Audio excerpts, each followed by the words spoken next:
गावी गेल्याच्या नंतर म्हणजे असंच की आजी बाथरूममधून बाहेर आली आणि पडल्यासारखा आवाज आला. मी गेले बघायला आजीला, तेव्हा आजी खरंच पडली होती. तिला थोडं जखमा सुद्धा झाल्या होत्या.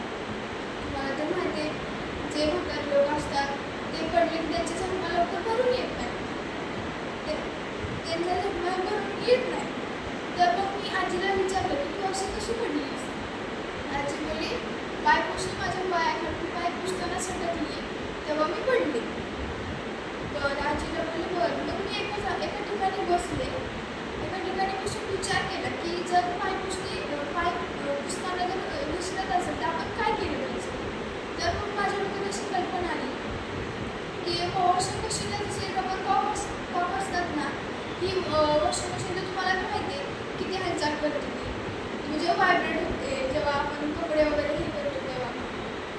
ते रबर कॉक असतात त्याच्यामुळे मशीन इकडे तिकडे जात नाही.